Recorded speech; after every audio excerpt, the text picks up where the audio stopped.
are here to make the world a better place. We are the trusted ally of animal producers in Asia, Africa, and the Americas. We are here to create value with sustainable, efficient, and innovative products that transform challenges into effective solutions. Solutions for animal welfare, solutions for you. Smart and advanced products to take care of the productive development of animals. Natural alternatives for conscientious production and development. Functional additives to enhance productive performance. We are proud members of Illuma Alliance, a place where knowledge, technology, and innovation come together to forge a better world. Our innovation centers help us validate the safety, visibility, utility, and sustainability of new concepts. Our international laboratory network allows us to provide ultra-precise and efficient solutions. Our pilot plants enable us to transform concepts into functional products. Our experimental farms offer precision in vivo utility testing. This is our ecosystem of skills, capabilities, and mindset. This is the ecosystem we make available to you in order to provide solutions for your animals and for a better world. We are Alura, Science for Life.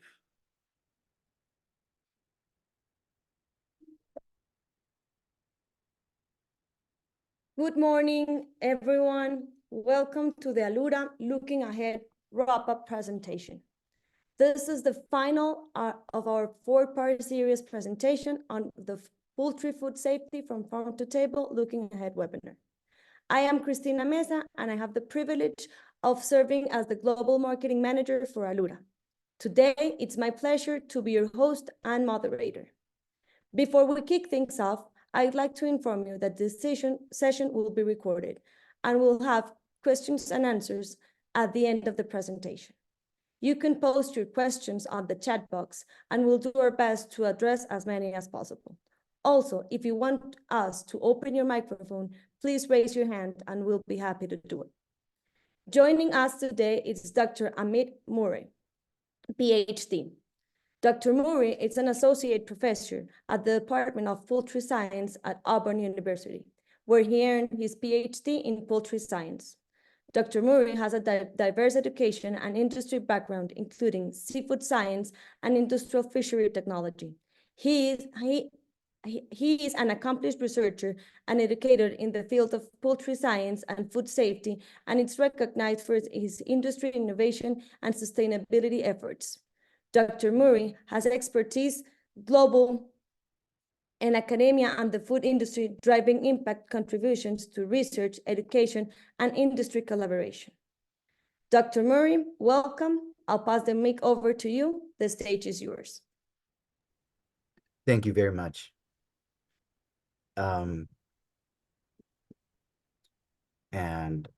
Thank you, everybody, for inviting me and being here for my presentation. Today, I will be talking about harnessing the power of artificial intelligence and machine learning to track salmonella in the poultry supply chain. If you look at the big problem, which is salmonella, it is kind of very confounding. It's a conundrum. It's a puzzle that we are still trying to solve. The Centers for Disease Control and Prevention of the United States estimates that salmonella bacteria can cause about 1.3 million infections, out of which 26,500 people are hospitalized and about 420 people die every year from foodborne salmonellosis. And poultry has been implicated as one of the major sources of salmonella over the years. But it is very interesting that there was a recent study published which shows that between 2016 and 2020 in the US, the salmonella incidences have in the processing have reduced from 9% to 6.57%. So that's a significant reduction in salmonella. However, the salmonella illness incidences have not changed at all. So where is this problem coming? Why are we not able to have an effective handle on this problem? Is what I have been always thinking about, and that's where I want to explain a few things as to how we can get to that point and how we can use even artificial intelligence or machine learning in this particular regard. So if you were to look at this map of poultry vertical integration, you will notice that these ovals are owned and operated by a vertical integrator, while the squares are allied industries, and these squares with like round edges, if you will, are owned by contract growers and operators. So if you look at this, the corn and soy is grown somewhere in the field, and a specific company owns a feed mill where they will have the ration. They will ensure that the nutrition is taken care of the chickens. And at the same time, this is the place where salmonella can enter into the poultry supply chain. Then we have got the primary breeder companies. So you can have the breeding flock that is infected with salmonella, that is laying a egg which has salmonella in it, and the chick that comes out will have inherently some salmonella in it, inside the chick. So when they take those chicks and they are putting them in a chicken house, a grow out house, if you will, you're now sending the chick along with all the other uninfected chicks to that grow out house. That one chick is now going to spread the salmonella through the feces onto into the chicken house, and the other chicks are going to get inoculated or infected with that salmonella as well, and then the salmonella spreads. Now that is the horizontal transmission of salmonella inside the chicken house. So now we have got the feed, the hatching, the primary breeder company, all those things are contributing to the salmonella coming in. Now that's coming into the chicken. Now the chickens are infected, and those infected or inoculated chickens are now taken to the processing plant. Now, mind you that the processing plant is just a building with equipment which does not inherently have salmonella. It is coming from the chickens. It is, and then it is infecting or contaminating the environment in the processing plant, as well as the chickens are contaminating other chickens that are coming in. Say, for example, a flock of chickens coming in from one place has higher levels of salmonella or prevalence of salmonella, and the other one does not have. But the previous flock is processed first. Your processing lines, your scalded water, your pickers all get contaminated with salmonella, and now you've got a clean flock coming in. Now that in turn gets contaminated with salmonella as well. So processing plants become a source of contamination. Then if you go, that salmonella travels to the further processing plants, because now you have the carcasses that are deboned. Maybe those deboned, the fillets go into a vacuum tumbler where they are tossed and turned with like other fillets from different sources, and you have salmonella mixing in there. You're making further processed products. If they're raw, of course, you may have salmonella on them, or if they're further processed and if they're not cooked properly, you are ending up with salmonella. From there, the further processed products from the processing plant or just directly, the processed products can enter into retail distribution, food service as well. But and part of that, you know, the wastewater that comes out of the processing and further processing has still nutrients, like it has fat, it has proteins, which can be extracted for pet food industry. And then the salmonella along that wastewater is and the secondary, they're called SPNs. The secondary nutrients are transported to the rendering plant where they extract the fat and protein. But along with the secondary nutrients, you end up sending salmonella to that place. And now salmonella has moved into a new realm of pet food as well. And so salmonella, as you may see in vertical integration, although it is in one nice chain. However, the salmonella travels through this chain all the way into pet food, as well as into further processing as well, and into retail distribution. So if you look at this particular diagram, I love this diagram because I call it the incomplete map of poultry supply chain. If you look at this one, you will realize that you have got the slaughter and the debone plant, slaughter and debone plants, or slaughter, debone, and further processing plants. Just I've taken three kinds of primary processing plants. From there, the poultry travels to debone plants, or it can go to further processing plants, and then it can travel so many different ways that are closer or far apart. It can go from primary distribution center to secondary distribution center to tertiary distribution center, from there to grocery stores or QSR, quick serve restaurant chains, quick restaurants, individual restaurants, export there. It takes so many different routes, and all the routes add to the time for the chicken to go from the where it was processed all the way to the consumer, which means the more the steps there are, the more the chance that there is going to be a temperature abuse. The time that the poultry may spend in temperature abuse can also lead to food safety issues in supply chain.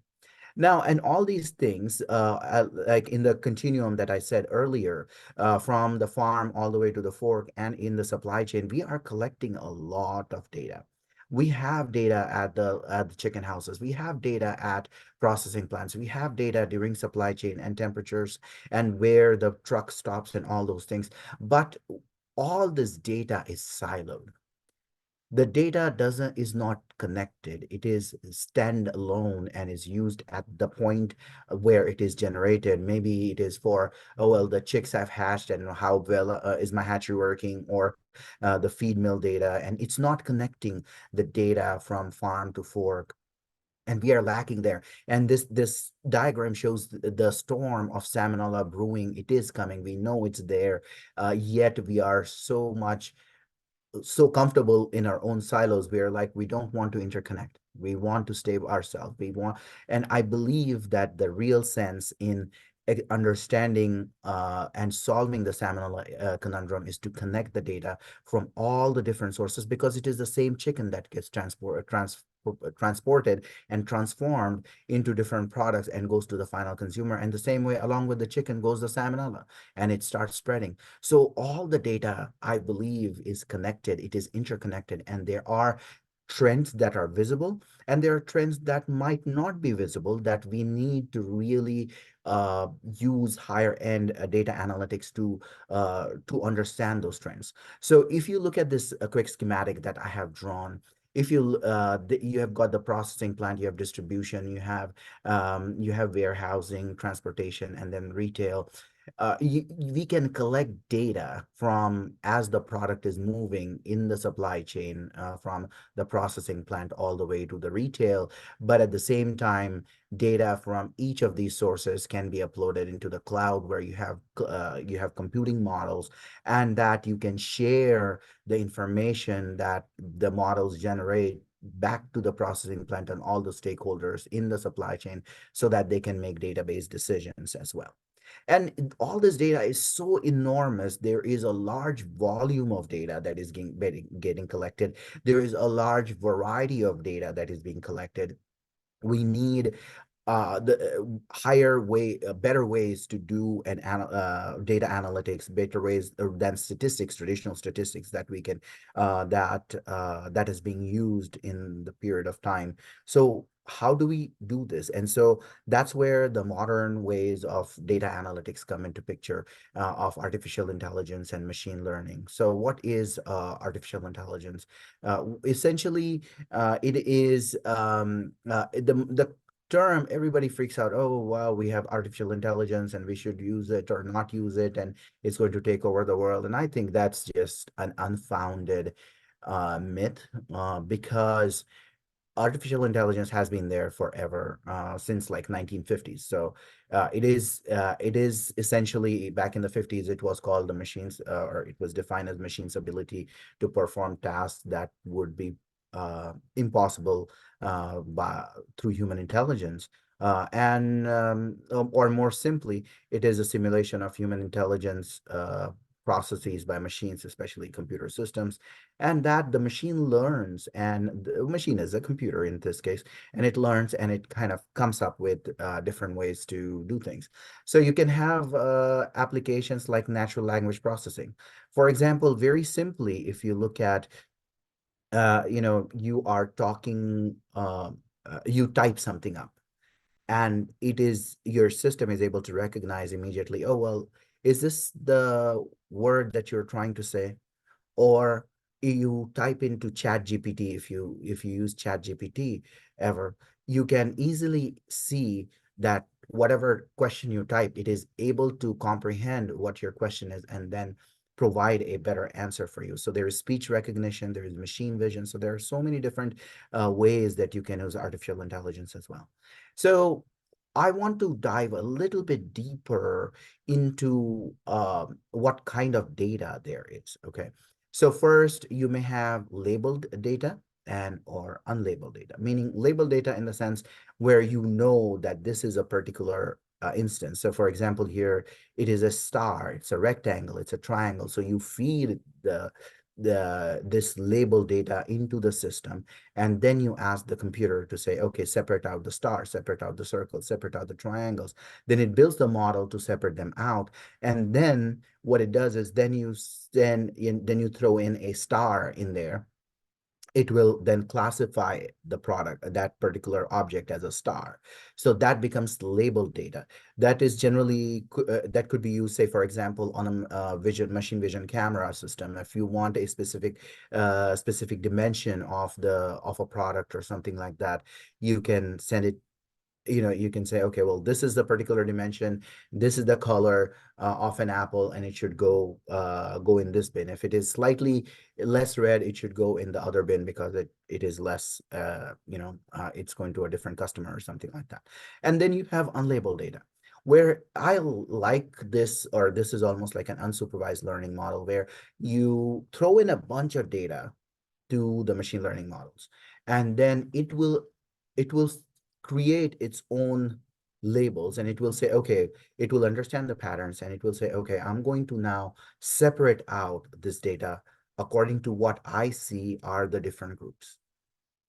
And then the model separates out the groups accordingly. So the inherent bias that you have can be removed as well. And I like this one because I like to see the hidden trends. I don't want to tell the computer what I want to see. I want to see what the computer is seeing as well. And we have used that very nicely in detecting woody breast and so on. We'll talk about that later. And I think the title of the slide is slightly misleading, but what I wanted to share here is the fact that if there are supervised learning models, so there are multiple things like supervised learning models like support vector machines, backpropagation neural networks, unsupervised learnings like clustering, k-means clustering. There are a priori algorithms, dimensionality reductions like principal component analysis, because the data is so vast and varied that you can actually reduce the dimensionality of the data and try to understand what are the major factors that are contributing to the data analysis and contributing to the observations that you have made. Or you can have neural networks as well, which are a well-defined way of looking at data and then hidden patterns and even predictions as well. So what are some of the different ways of machine learning? We've got unsupervised supervised learning models, unsupervised learning models, and reinforced learning models. So there's three of them. We are diving into machine learning, which is a subset of artificial intelligence. So in supervised learning models, you input the raw data, you're training the algorithms, and then you're processing, and then you're separating the data out. You have, of course, labeled the data set in the supervised learning models. In the unsupervised learning models, you're just throwing the data at it and then asking the models to separate out what is going on there.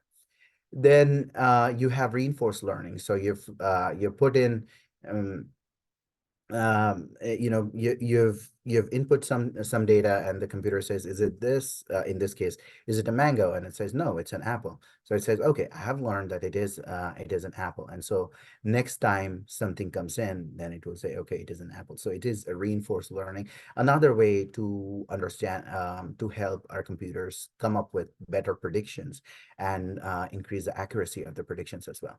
So I want to take, with that background, I want to take more time into some of the ways that we have used AI ML in our lab and in our research. So one of the things, this is slightly in the works, but something of a concept that I wanted to discuss is that our chicken houses are now retrofitted with sensors, all sorts and kinds of sensors. In fact, the poultry science program at department at Auburn University, we have several sensors in the process in our chicken houses. So if you were to take the data, say from the air velocity, you take the data from the ammonia levels, the moisture levels, the feed intake, the water intake, maybe the weights of the birds. Recently, somebody looked at the gait, how they walk. Somebody has looked at, I think it was Georgia Tech, who tried to understand what the chickens are talking.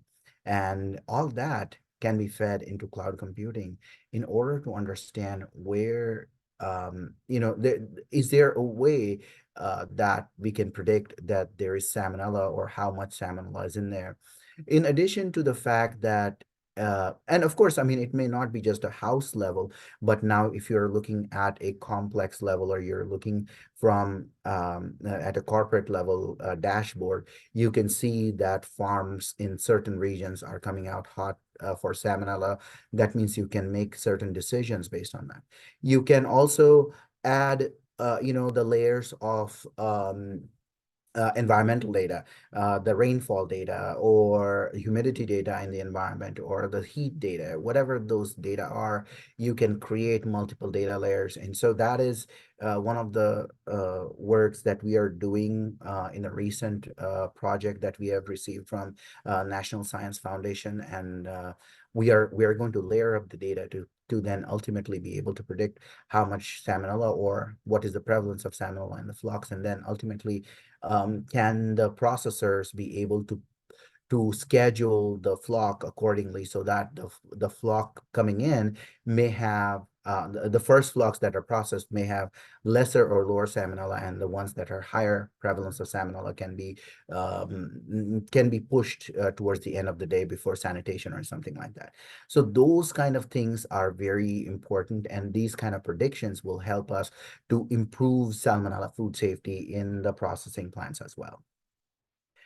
Moving on, this is a very interesting project that we have done recently, where we wanted to do fluorescence imaging of chicken carcasses. The technology has come out of USDA ARS in Maryland, and a company has licensed it out, and they have made it into a product. It's a handheld camera system with multiple different lenses and so on. And the idea was, how can we use that camera to detect carcass condemnations in a processing plant? So the idea, we took the images. We had done septox birds, so you can have the camera and the birds can go in front of it, and you will be able to capture which birds are septox birds, or rather red birds, and then we will be able to separate them out as well. So, and we were able to do that very easily with the camera, and on top of that, the machine learning algorithms, specifically convoluted neural nets. Then we said, well, why can't we detect fecal contamination? And so we did fecal contamination of the carcasses at using digesta or ingesta, essentially the feed from the crop or in the gizzard, and also in ceca, small intestine, large intestine, and then we inoculated it on the carcasses. And the reason to take this different fecal matter was because we wanted to see if there is a way there's a way that we can distinguish between these different fecal matters, because then we know where how we can adjust uh, some of the equipment, or maybe there is something that we can do at the feed withdrawal period or something like that. Then, so that was successful. And again, we use machine learning models.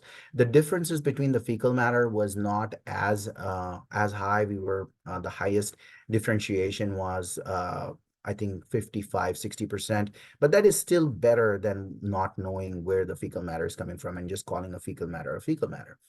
And then we were like, what if we were to wash the fecal matter, and can we still see invisible fecal matter? So we took fecal matter, we inoculated it with salmonella, and then we put it on. So this is the first image is before the fecal inoculation has occurred, and then the second image is where we had put the fecal matter on there, and it had salmonella in it. And when we take the image, well, visibly you can see it with naked eye, but at the same time the camera can see it, and that's beautiful. So we took this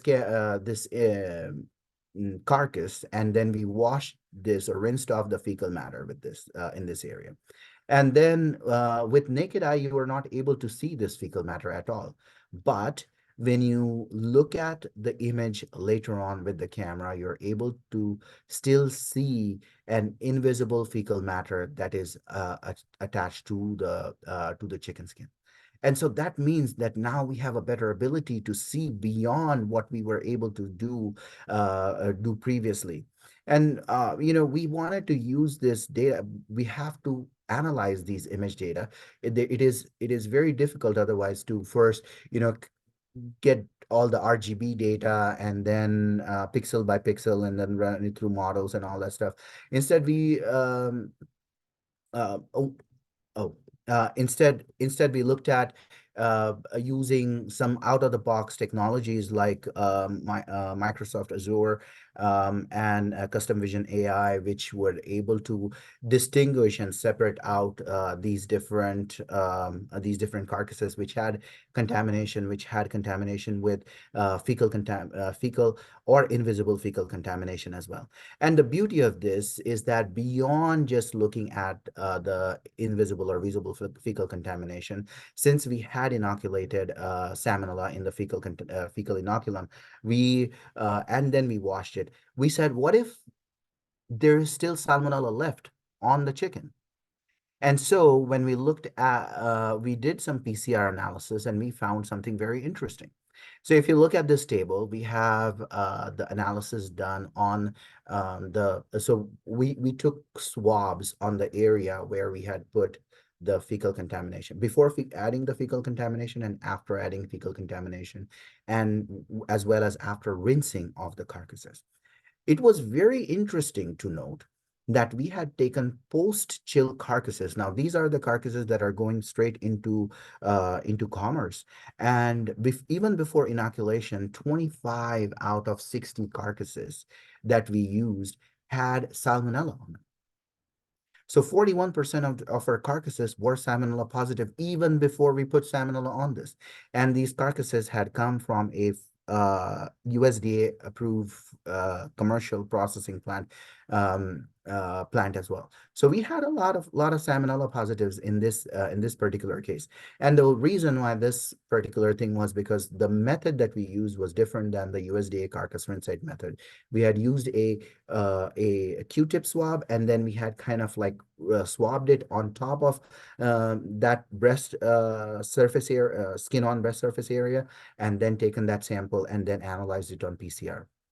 But it was very interesting that, yes, there is salmonella. It's just that our method is not working right. But then coming on back to our project, we had 35 negative carcasses, and then on that we put the salmonella inoculated fecal contamination, out of which 34 came out positive. I don't know what happened to the one that is negative, but 34 are positive for salmonella. We know there is salmonella, and then we wash off the inoculum, the inoculated fecal matter. You see that the fecal matter is gone, but now after rinsing, you're not able to see it with the naked eye, but the camera can capture it. And when we do the swab analysis, again, those 34 come out to be positive. using a PCR analysis. Now, that's a big problem because now this tells us that using the camera system combined with artificial intelligence, we will be able to detect which of these different carcasses have invisible fecal contamination, and that potentially they may also have salmonella, they may be salmonella positive. So the processors and the government need to go back and now figure out better ways to even reprocess or rework these carcasses, and that in turn will improve our food safety, salmonella food safety as well. Now, that was one of the projects, and now I want to talk about another project where we focus on the supply chain aspects of it. So if you as I showed in the previous slide, as the poultry leaves the processing plant, the only main hurdle that we have is cold chain and ensuring that the product remains cold from farm all the way until the consumer is ready to cook it. However, we know that during the supply chain, there are going to be temperature abuses. There is going to be a problem with the temperature, and if the temperature increases, we are supposed to keep it at 4 degrees Celsius all throughout the time, or 40 degrees Fahrenheit or below, because salmonella will not grow at that temperature. So if the temperature rises, there is a chance that salmonella may grow. And we wanted to study that. So we actually did some analysis where we took chicken from a processing plant, and these are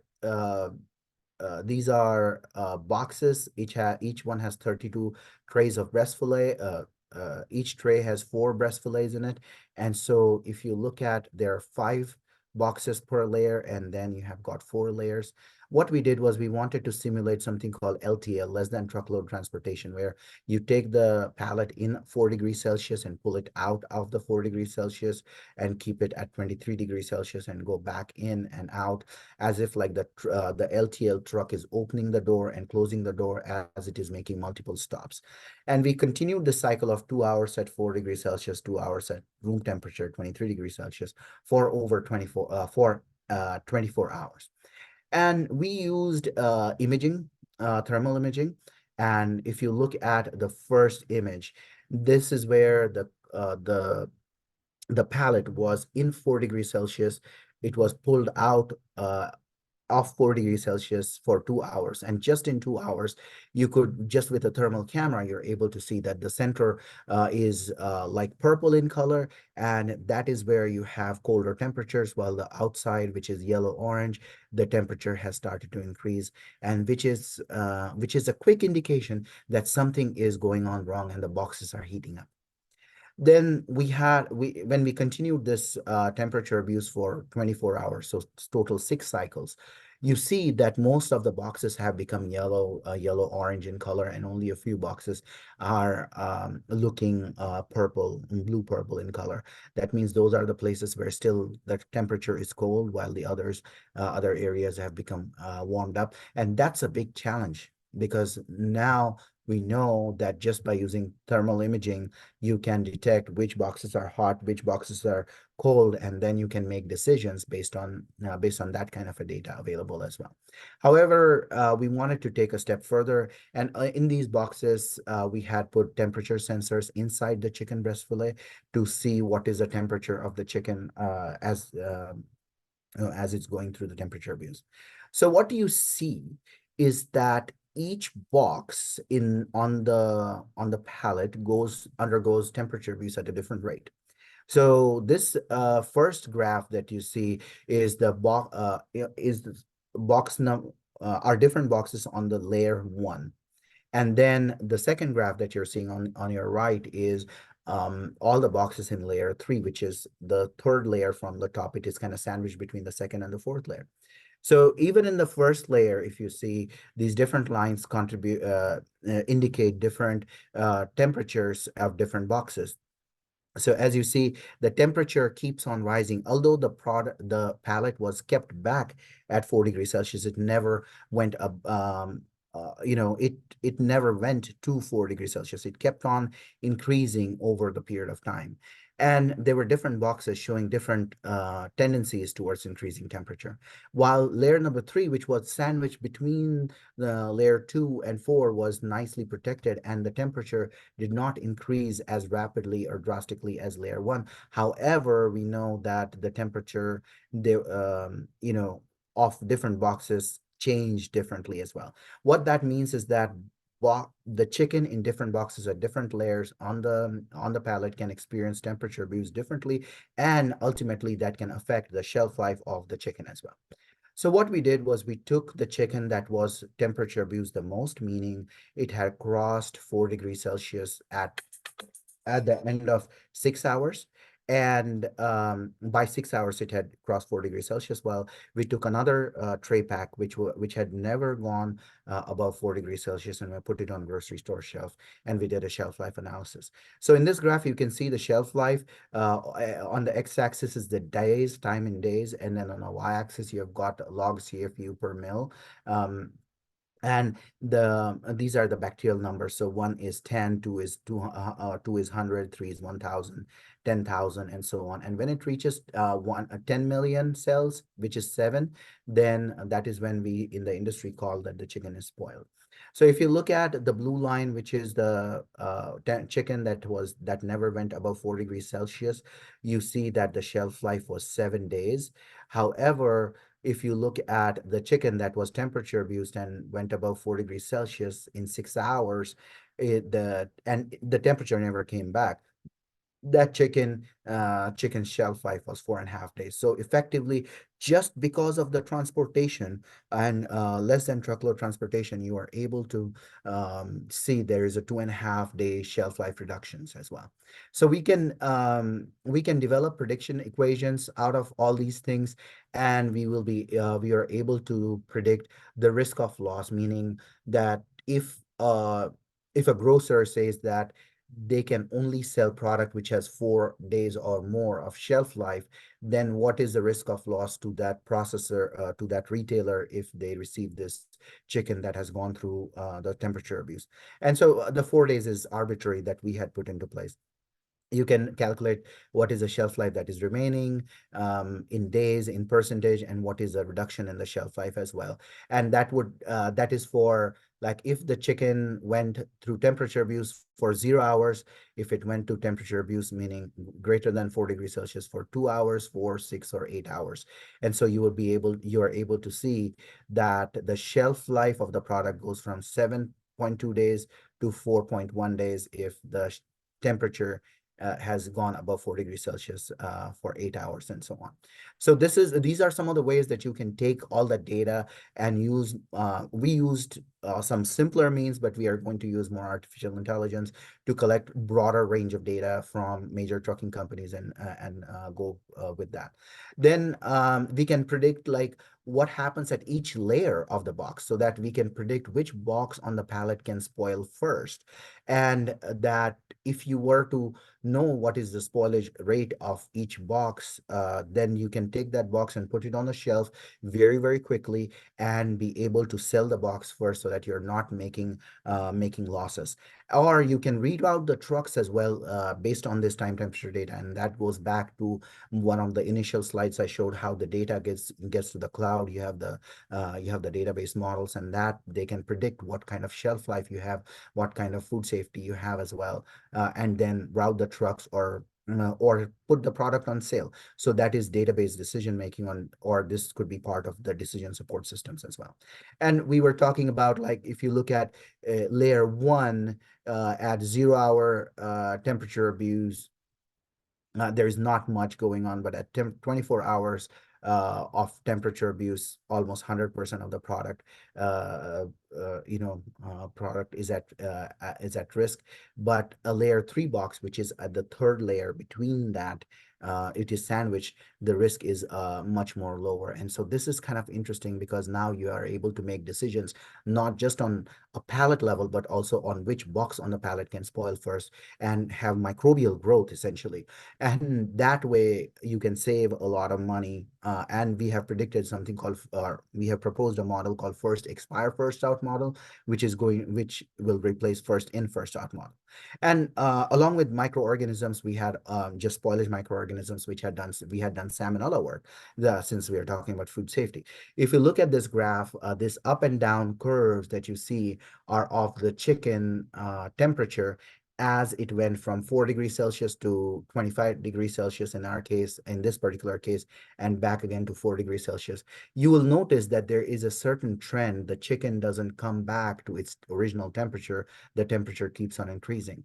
And then if you look at the growth of salmonella in this, you will notice that the salmonella immediately starts growing as the temperature starts to increase. And there are some nuances to the data, but overall the trend is that any sort of temperature abuse during supply chain can immediately start the growth of salmonella, and that you can use data analytics models and prediction models to predict what is the risk of salmonella that is there, what is the risk of spoilage that is there, and then make data-driven decisions to improve food safety as well.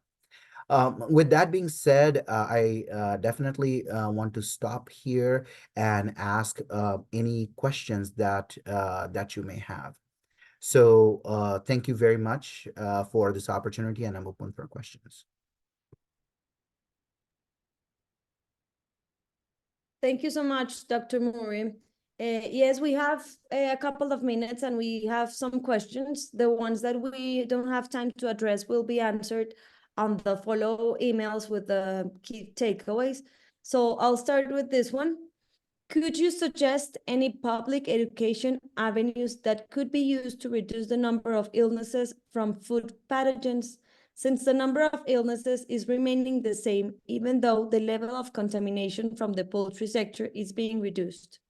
Yes, there are organizations like Stop Foodborne Illness that create these different charts and different education campaigns, which you can go out there and seek information and pass it out to the consumers.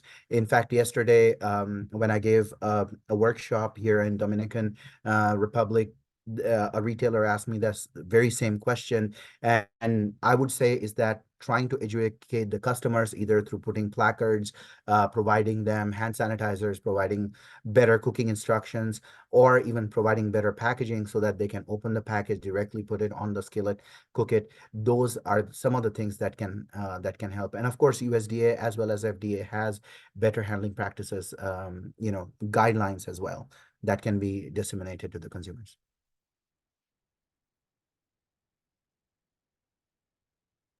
Thank you, Dr. Morey. We have another one here. Where is the best place in the vertically integrated poultry production process to use AI to reduce the levels of food pathogens? So that is a very interesting question. You cannot have one place and do it all. As I showed in the very first slide, there are multiple places in the farm to fork continuum where you will have to collect data in order to understand and analyze the risks, and also to predict the risks that are associated with your product, with your process, and with your vertical integration.